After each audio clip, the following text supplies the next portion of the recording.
વાદરા જેવું તો થયું છે પણ હું લાગે છે મમ્મી કે આવી છે વાતાવરણ ફરી ગયો ભાઈ. ફરી ગયો ને હા. કેદી છે અષાઢી બીજ 16 16 તારીખે અષાઢી બીજ એટલે આજ અમાસ થઈ ગઈ ને હમ એટલે આ અષાઢી અમાસ કહેવાય. અષાઢી બીજ પપ્પા કઈ વરસાદ વિના રહી નહીં. નો રહી વરસાદ આવે કઈ મમ્મી એવું થયું કે અષાઢી બીજમાં વરસાદ ન હોય લગભગ તો નથી થયું પણ કઈ થઈ જાય. સાટાય પણ હોવા જોઈએ હા. વરસાદ આહાડી બીજ ને દી સાટાય પણ આવે ખરા એટલે આ વાતાવરણ આહાડી બીજ બદલી. ને વરસાદ થાય ગમે ત્યાં પણ આવે ખરા તો હું લાગે આ વખતે આવી જાય કે નહીં આવી જાય આજે વાતાવરણ ફરી ગયું છે વાતાવરણ બદલી. તો તમે જોઈ શકો છો પ્રીતિ અત્યારે બાઇક ચલાવે છે એના લિમિટેડ સ્પીડમાં વધારે નહીં અને આ રોડ તો તમને ખબર છે ખાલી છે. તો હું ને પ્રીતિ અત્યારે થોડા નીકળ્યા છીએ કે થોડુંક જોઈ આવીએ કેવું કંઈ ગ્રીનરી થઈ કે નહીં પણ થોડોક વરસાદ થયો એટલે થોડી બહુ ગ્રીનરી થઈ છે પણ વધારે કાંઈ નહીં હજી ઝાડ હજી માંગે જ છે કે વરસાદ થોડો થવો જોઈએ અને વાદળા પણ થયા તો થઈ જાય તો સારું તો કંઈક પછી વરસાદ આવે ને તો કંઈક મજા આવે फिर बारिश में आएगा હા पहली बरसात गुजरात की અને હવે તો આવી રીતે એકલા ઊભામાં પણ ડર લાગે છે કારણ કે વારંવાર સાંભળવા મળે છે કે સિંહે હુમલો કર્યો સિંહે બાળક ઉપર હુમલો કર્યો ગિરનારમાં આમ થઈ ગયું તેમ થઈ ગયું એટલે હવે આવી રીતે રહેવાય નહીં તો ચાલો હવે નીકળી રેડી ચાલો તો અમે ઘરે આવી ગયા ને ફૂલ વરસાદ જેવો માહોલ છે પણ અમારે તમને વરસાદ નથી દેખાડવાનો હવે વરસાદ આવે તો શું દેખાડવાનું हमारे सामने ક્યાં હે जो हम देख रहे हो આ લ્યો બતાવો લ્યો તો બ્લોગમાં બતાવો जीन्स पहन के અષાઢી બીજના મેળામાં જવા માટે લોકો તૈયાર થઈ ગયા છે हितांश ना नाना नानी जो रेडी हो उनको पता ही नहीं है हाँ रेडी होने का बोला रेडी हो गए मम्मी आ जीवन में તમે ક્યારે આ ડ્રેસ પહેરો હે મેં આની પહેલા કેટલી વાર પહેરેલો 1-2 વખત પહેરેલ છે. કઈ પપ્પા તમને ખબર હે મમ્મી કઈ ડ્રેસ પહેરો આ બહુ સેટઅપ પર જ હોય ને તો ડ્રેસ પહેરીને રોશની બેસવું. હારે હોય ને તો એટલે ડ્રેસ નાની કે બેન તું ડ્રેસ પહેરજે કે ડ્રેસ પહેરેનો કઈ વાંધો નહીં હાલો પણ આ જીન્સ હવે હે પપ્પા હે? જીન્સ મમ્મીએ પહેર્યું આમ જો જીન્સ નવીન થયું हाँ આમ ડ્રેસમાં એનું ભેગું આવે ઓલું अब क्या करेगा बोलो क्या ये दुनिया जी- के साथ बदलना पड़ता है ना તો આવી રીતે તો હવે કરી દો મેકઅપ હાલો રેડી કર્યા જ છે તો હવે અડધા હુકમ રાખવા પૂરા કરી દો ઠીક હે ચાલો પછી મેડમ જવાનું ને પપ્પા મેળામાં જાઉં ને. પણ કેદી મેળામાં ઓલો ભાઈ હિતાંશ ના છે ઈ બોલે છે ને કે આ નાના છે કે કોઈ હું ભૂલી ગયો થયું આ નાના છે કે નાની છે હિતાંશ ને ઈ આવી છે તો જમાઈને કે આ કોણ છે क्या बोला मम्मी ने ओसो मतलब कि ज्यादा ज्यादा करके ठीक है કોઈ પાવડર આવે કે એવું મેકઅપ આવે पाउडर मतलब ये जो मुंह पे पाउडर लगाते हैं वो। પોન્સ લગાડતા હે ને सब सब आता है હા પોન્સ હાલો પછી મમ્મી ને થઈ જાય પછી પપ્પાનો વારો હવે પપ્પા પછી તમે બેસી જાઓ અહીંયા ના મારે ને. આપણે અહીંયા જવા ભલે આપણે અહીંયા જશા હે આપણે અહીંયા જશા ભલે गोरा नहीं बनना फिर થોડાક રૂપાળા થઈ જાઓ मुंह गोरा और गला कैसा रहेगा मम्मी को बहुत हंसी आ रही है देखो पापा के बात पे તો કાલે છે અષાઢી બીજ એટલે કે આ તમે વ્લોગ જ્યારે જોતા હશો ને ત્યારે હશે અષાઢી બીજ અને અષાઢી બીજના એક દિવસ પહેલાંનો કેવું વાતાવરણ છે આખા જુનાગઢ જિલ્લામાં જો આવું વાતાવરણ છે કારણ કે આપણો વ્લોગ ઘણા બહારથી જોઈ છે આ નળી તાર પપ્પા હરખી કરતા હતા આ ઘોડા પડી ગયા આ કપડા મૂકતા હતા તે હું લેતી આવું ચાલ. કાલે છે અષાઢી બીજ અષાઢી બીજ હો. અને આમ જો ધોમ તડકો છે તો એ ઉનાળા જેવું થઈ ગયું કાલે તો હજી થોડુંક વાદળા જેવું થયું હતું હા આજ તો પાછું પાછું વિખાઈ ગયું ઉડાડી દીધા વાદળા બાકી અષાઢી બીજ કોઈ દી કોરી ન જાય કોરી નો જાય અષાઢી બીજમાં ક્યાં મેળો ભરાય મમ્મી પરત પરબધામ પરબધામમાં બહુ મોટો મેળો જોઈએ કયા ગયા તા છેલ્લે 2 વર્ષ થયા અને કેવો તમારો અનુભવ રહ્યો પબ્લિક બહુ પબ્લિક બહુ કઈ આમ હાલવા સીધા નહીં ને કોઈ ભૂંગા સારું કાંઈ સમજાય નહીં કોઈ આપણે કોઈ જુદા પડી ગયા હોય છોકરું કે આપણે બૈરું કે પણ તેમાં મોબાઈલમાં ફોન ઈ કેમ કરો નીકળા ભૂંગા જ ચાલુ ભૂંગરા ચાલુ આ જ્યાં સંપર્ક થાય કાંઈ નહીં. સમજાય નહીં તો મોબાઈલ રાખવો કે કરવું શું? તો મેસેજ કરી દેવાય. હા એ માલે એ મેસેજ તમારે જેવડા ન આવે ને એ તકલીફ પડે. હા એ હાથું તારું મેસેજ થાય પણ મેસેજ અમારે કીધે ન થાય. હા એટલે ત્યાં પાછું માયકમાં સાલું બહુ કા ભૂલું પડી જાય તો પછી હવની રીતે ઘેરે આવવાનું રહે. કઈ કાંડ પડ્યું સમજાય નહીં કાંઈ. 2 વર્ષ પહેલા એવો અનુભવ થયો કે હિતાંશનું હું ચોરાઈ ગયું હતું મમ્મી. ઈ તો 3-4 વર્ષ થઈ. ઈ તો 3 વર્ષનો હતો. ઓમ ડોકમાંથી ચોરાઈ ગયો. લોકમાંથી હોમ કાઢી દીધી. એટલે આપણે ચોરોથી સાવધાન રહેવું પડે એના કારણ કે એ ફાયદો લેવા ભીડનો. એની દાદીએ તેડેલો હતો ને લઈને વયા ગયા કો. ઈ હે? ખબર ન રહી. એટલે આવા આમાં મેળામાં પછી એમાં બધા ભેગા થાય. આમાં એવા ગઠિયા હોય પાછળથી કાંઈક એ તો સારું ખાલી હિતાંશનું ઓમ ચોરાયણું. આખો હિતાંશ ચોરાયણો હોત તો તો ભીમભાઈ આખો મેળો માથે લે. હા, આખો મેળો માથે લઈને તો અમે જ્યારે આમ ગયા હતા ત્યારે રોશનીને ને મમ્મી પપ્પા મળવા ગયા ત્યારે રોશની એમ કીધું હતું કે કાકા ને કાકીને ડાયરેક્ટ અહીંયા મારી પાસે લઈ આવી. મળવા આવે એમ. ડાયરેક્ટ એમ કીધું કે મને મળવા આવે. પણ એમ ભેગું ન થાય સામાન હોય ને પાહે હા એટલે પછી એટલે અત્યારે અમે ફાઇનલી એને મળવા જઈએ છીએ અને એને ખબર ન પડવા દેવી. એટલે અમારે ખાવા પીવા વધેલા એક જ બેન છે. હા ખાવા પીવા ઈ એક જ દીકરી છે ઈ આખી અમારી પેટી હા એક જ ઈ બેન છે અમારે. અમારી બેન છે. તો અત્યારે અમે ત્યાં જઈ અને એને મળી આવી ઘેરા લઈ આવશું આજ તો કાં ઉપર. અમારે તો અત્યારે અમે આવી ગયા છે રોશનીને લેવા કારણ કે કાલે છે અષાઢી બીજ. અષાઢી હવે પાવન અવસર ઉપર તો મારી દીકરીને તો લેવી જ પડશે પણ હવે એમાં કરવાનું શું છે પપ્પા તમે જાઓ રોશનીને લઈ આવો હા અને કહેતા નહીં કે કાકા ને કાકે આવી ગયા છે અને પછી આપણે ભવનાથ બાજુ ને આવી જાય. હવે અહીંથી હું ને પ્રીતિ આમ ભવનાથ બાજુ વહી જઈએ તમે રોશનીને લઈને આવી જાઓ ભવનાથ. રેડી? તો હું ને પ્રીતિ અહીંયા માતાજીનું મંદિર છે વાઘેશ્વરી માતાજીનું મંદિર એ બાજુ આવી ગયા છે અને મમ્મી પપ્પા રોશનીને લઈને આ બાજુ આવશે. તો છેલ્લા 1 મહિનામાં તો અમે બંગાળ માતાના ઘણા બધા એવા કમેન્ટ હવે મજા નથી આવતી જુનાગઢ જેવી મજા નથી આવતી પણ જુનાગઢ જેવી તો ક્યાંય ન મજા આવે. હવે આ તો એક તમે ગમે હોય કે તમે કોઈ અમદાવાદમાં હોય તો ભાઈ અમદાવાદ જેવી તમે જુનાગઢમાં મજા લેવા જાવ તો ન આવે.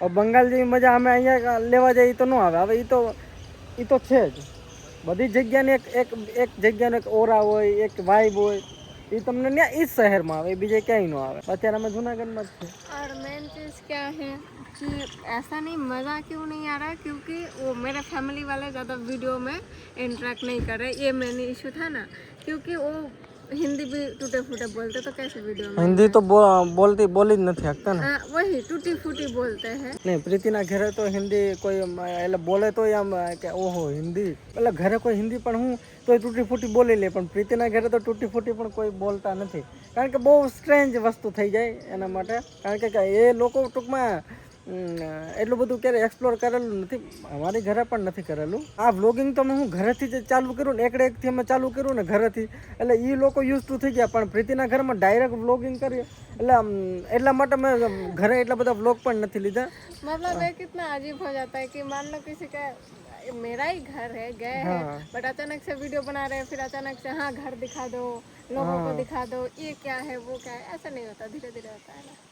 એટલે વ્લોગિંગ હું તો પેલા પ્રીતિના મમ્મી પપ્પાને તો ખબર જ નથી કે વ્લોગિંગ એ વસ્તુ શું અને પછી થોડીક મારે રિસ્પેક્ટ પણ કરવી પડે માની લો કે એ કમ્ફર્ટેબલ હોય પણ તોય હવે એક છોકરો એના સાસરિયામાં જાય તો એને થોડી રિસ્પેક્ટ તો રાખવી પડે એના એવી હું જેવી ઘરે જેવી ફટાફટ વ્લોગિંગ કરતો હોય એવી રીતે ત્યાં ન કરી શકું એટલે નોર્મલ મેં વ્લોગિંગ કરી એટલે વધારે હું નહોતો કરતો ये तो एक वस्तु होती. आप लोगों के पर्सपेक्टिव से भी सही है क्योंकि आप ऐसे पापा को देख रहे हंसी मजाक करते हुए मम्मी को भी ऐसे बातें करते हुए अब उन लोगों से एक वो हो गया है रिलेट कर पाते हैं जैसे मेरे से रिलेट कर पाते तुमसे रिलेट कर पाते अब कम्प्लीटली एक स्ट्रेंजर होगा ब्लॉग में आ जाएगा बातें करेगा उसका हिस्ट्री कुछ नहीं पता कुछ नहीं पता इवन लैंग्वेज नहीं समझ आ रहा ये मेन चीज़ है ना तो कैसे फिर रिलेट कर पाएगा इसलिए लोगों को मज़ा नहीं आता. હું મારું પર્સનલી કહું ને તો મેં પણ એટલું ક્યારે જુનાગઢ ભવનાથ એક્સપ્લોર નહોતું કરેલું આ તો અત્યારે અમે એક્સપ્લોર કરીએ વધારે मेरे वजह से પ્રીતિના કારણે અને અત્યારે છે ને સ્પેશિયલી સૌરાષ્ટ્ર માટે થોડીક ઇજ્જત વધી ગઈ છે એનું કારણ એ છે હમણાં રિસેન્ટલી અમે તારાપીઠ જે એક્સપ્લોર કર્યું ને ત્યાં એક સૌથી વધુ ખોટું શું લાગ્યું થોડુંક દિલને ઠેસ પહોંચી એટલે રિસેન્ટલી જે તારાપીઠ એક્સપ્લોર કર્યું ને ત્યાં જે આ પંડિત લોકો હોય ને જે પાંડા કહેવાય એ લોકો બહુ ત્યાં ખોટી વસ્તુ કરે છે, મતલબ પૈસા હાટું જ બધું કરે ને બહુ ખોટું વસ્તુ. એક માતાજીનું એના કારણે નામ ડૂબાય ને એક બહુ વસ્તુ ખોટી ખરાબ. જે પૈસા દઈને એને રસ્તા રાખેલા ટૂંકમાં એવા જ ખુફિયા રસ્તા હે કે જે પૈસા દઈને એને ત્યાંથી અંદર લઈ જાય અને પૈસા માટે જ ત્યાં બધું કરે છે. અને પ્રીતિએ જ મને હમણાં રિસેન્ટલી શેર કર્યું કે આજે ગવર્મેન્ટ ચેન્જ થઈ પછી તો ત્યાં હવે રિસેન્ટલી ત્યાં ઇન્વેસ્ટિગેશન થયું અને ટૂંકમાં જમવાનું ને થોડું થોડું આપે છે. બાકી પહેલાં તો ક્યારેય જમવાનું પ્રસાદ પણ નહોતા આપતા. પૈસા લઈ છે ફૂલ ધોમ પૈસા આવે છે, એટલે પૈસા અનલિમિટેડ એને આવે છે, પણ એ પૈસા જાય છે કે એ કોઈને ખબર જ નથી. એ વસ્તુ જોઈને જેન્યુઅલી મને આપણા આ જગ્યાની થોડીક ઇજ્જત વધી ગઈ કે આપણું કેટલી અહીંયા માનવતા છે અને મંદિર કેવી રીતે પહેલાં તો સંચવાયેલા, કેવી રીતે મંદિરનું આખું મેનેજમેન્ટ થાય છે એ પ્રીતિ છે કે નહીં. હમણાં જે અત્યારે કાલે અષાઢી બીજ છે, પરબમાં લાખો લોકો આવશે અને फ्री ऑफ कॉस्ट खाने का वैसे प्रसाद मिलेगा तो एक इतनी बहुत बड़ी बात है ना. અને એટલે અમે પણ જે અમારાથી થઈ શકે ફૂલ નહીં તો ફૂલની પાકડી પણ થોડું બહુ મંદિરમાં ડોનેટ કરવું જોઈએ. એકદમ ફ્રીમાં ક્યારેય નહીં જમવું જોઈએ. અત્યારે અમે વાઘેશ્વરી માતાજીના મંદિરે બેઠા છીએ. અહીંયા આવશે મમ્મી પપ્પાને રોશની હમણાં.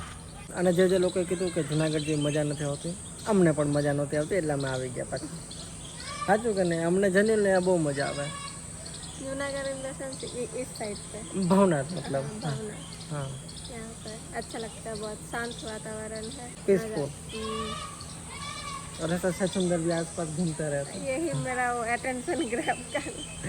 અને અમે વરસાદને એટલું કીધું કે ક્યારે આવશે તો અત્યારે અમે અહીંયા ભવનાથમાં બેઠા છીએ ને વરસાદ થઈ ગયો ચાલુ.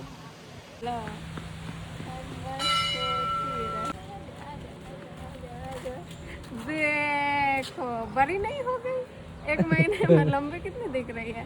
બેટા તું અહીંયા ક્યાંથી આવી ગઈ? मम्मी लेने आया તો અમારા રોશની બેન ફાઇનલી આવી ગયા અને અમે સરપ્રાઈઝ દેવાનું વિચાર્યું તો પણ સ્પોઇલ થઈ ગયું. हमें सरप्राइज दे दी. તો કેટલા દિવસ માટે બેન ઘરે આવશે?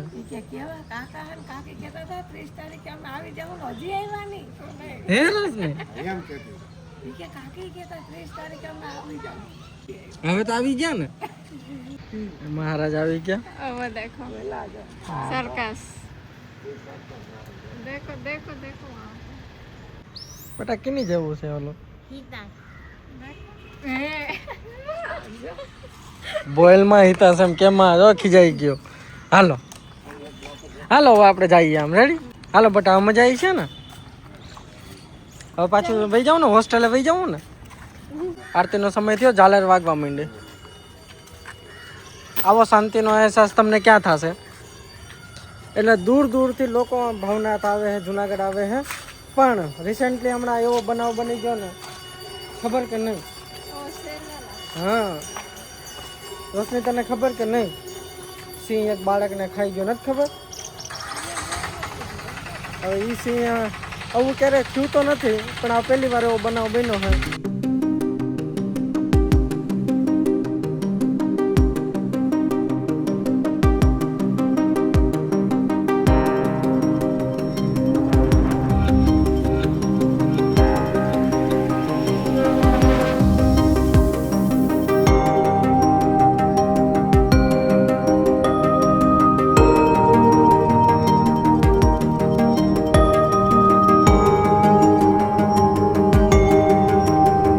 અત્યારે ઝીણો ઝીણો ભવનાથમાં વરસાદ થાય चलो बिल्कुल हमें ना से यहाँ पे तो बरसात थोड़ा बहुत ले તો રોકાઈ જાય 2 દિવસ રોકાવું.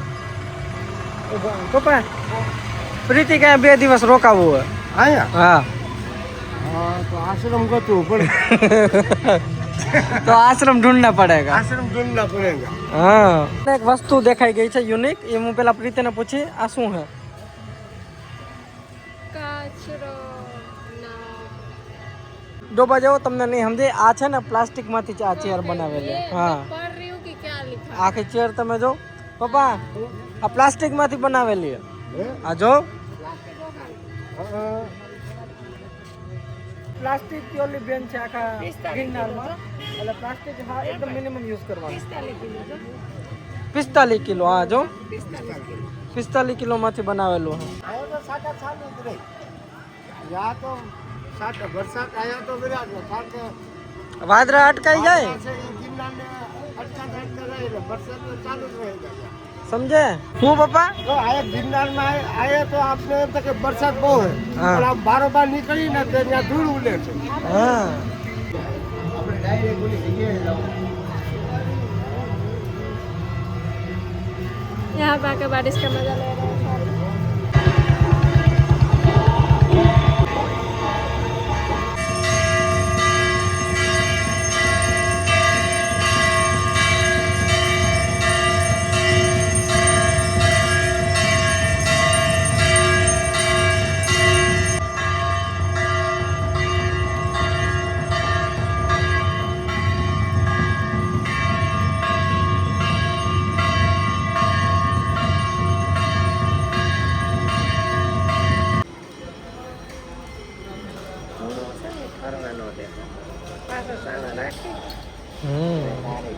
धोने के तो बहुत ही महत्व होता है ये जागृत होता है કેવું લાગ્યું આજને અહીંયા આરતીના દર્શન કરીને एकदम Peaceful. पीसफुल शांत જેટલી વાર અમે આવી છીએ ભવનાથમાં અલગ જ એક્સપિરિયન્સ થઈ હર વખતે हर मंदिर का है एक अलग खासियत। તો અત્યારે અમે લોકો અહીંયા નાન ક્ષેત્રમાં આવે થોડુંક પ્રસાદી લઈ લઈએ બધાને મજા આવી ને હા પ્રસાદ પ્રસાદી લીધી રોશની હાલો હવે ઘરે જવું ને હાલો તો બધા ડાયરેક્ટ ઘરે હો રેડી ને ચાલો તમે જોઈ શકો છો કે અહીંયા તો વરસાદ ચાલુ જ છે જો બાજુમાં જ છે लेकिन हमारा भूखा में नहीं है। અમારે કहीं भी नहीं है હવે એનું શું કારણ છે હવે કઈ આપણે કઈ ઇન્દ્ર किया है ક્યાં કિયા पाप किया है वो इंद्रदेव रुष्ट हो गए। તો અમે ઘરે તો આવી ગયા પણ આ બધા અહીંયા તમે શું કરો બધા ગાંઠિયા. रोशनी आया उस खुशी में गाठिया पार्टी। રોશની આવી આ બાજુ દે. ગાંઠિયા અમારા હિતાંશને બહુ પસંદ છે હો. અને તમે એકલા એકલા ગાંઠિયા ખાઓ બધાયને વાલા કરતા હિતાશ पे વધારે अकेले कहाँ खा रहे हैं, सब मिलके खा रहे हैं। એકલું કોઈ ખાતું નથી. જો હવે અમારી ઘરે રિયલમાં રોશની આવી ગઈ કારણ કે અમારી ઘરે આવી ગઈ રોશની આવી ગઈ ને બધી રીતની રોશની. इस साइड थोड़ा अंधेरा है इस साइड के यहाँ रोशनी आ बाजू तो बट आ बाजू अंधारो है हमारे દીકરાના નામ રોશની એટલે રાખ્યું કારણ કે અમારા ઘરે અંધારું હતું હા હે રોશની રોશની આવે એટલે ઉદ્ધાર થઈ જાય. અહીંયા કર લઈએ. રોશની તે શું કીધું તું દાદાને की दादा ने की दादा कौन सा दादा को कितने दादा है रोशनी के होगा 4-5। રોશની તે દાદા ને મમ્મી ને એમ કીધું તું ને કે કાકા ને કાકી આવી જાય એટલે મારી પાસે મોકલજો हाँ हाँ કીધું તું ને આવી ગયા ને यहाँ નથી આવ્યા તો ઘેરા તો લઈ ત્યાંનું કીધું તું પણ ઘેરા વયા લઈ આવ્યા તને રોશની ઘેરા લઈ આવ્યા એ સારું કહેવાય કે આપણે ત્યાં મળીને પછી વહી જાય એ સારું કહેવાય तो रोशनी बताएगी ना उसको તને કેવું ગમે તને ઘરે અત્યારે લઈ આવ્યા એ તને ગમ્યું કેમ હા તો હવે તમે પણ જોઈ શકો છો કે અમારા રોશનીબેન આવી ગયા હા હવે કાલે છે અષાઢી બીજ એટલે કાલે અમારા પાછા મહેમાન આવવાના અમારી દીકરી જમાઈ આવવાના એટલે કાલી ખરાખરીનો ખેલ કાલે થવાનો હે કારણ કે રોશની અને એની ફૂઈ બે મીઠા દુશ્મન હે એકબીજા વિના રહી ન શકે ને એકબીજાને બાંધવા ઝઘડો બાંધવાય જોઈએ એટલે આવા એ બે ખિલાડી હે અમારા દીકરીનો દીકરો એટલે કે હિતાંશ ઈ છે મહાગિલિન્ડર ઈ છે પાણીમાં તાપ કરવાવાળો એટલે ઈ કાકા રોશની હોય એટલે કંઈક હરી કરે એટલે નામ આવે અમારી દીકરીનું પછી એમાં થાય મોટો ઝઘડો તો હવે કાલે જોવા જેવું રહે રેડી તો કાલના વ્લોગમાં હવે આપણે મજા આવશે મજા આવી છે કે નહીં રોશની હવે અત્યારે તો મોડું થઈ ગયું આપણે બધા જમી પણ લીધું કોઈને જમવાનું બાકી છે હવે સુઈ જાઉં ને કંઈ કરવાનું બાકી છે હાલો તો હવે સુઈ જાય હાલો તો અત્યારે આ બ્લોગ અહીંયા બધો આપણે પૂરો કરી દઈએ બધા એને કહી ગયો જય દ્વારકાધીશ મમ્મી તમે કહી દે બાય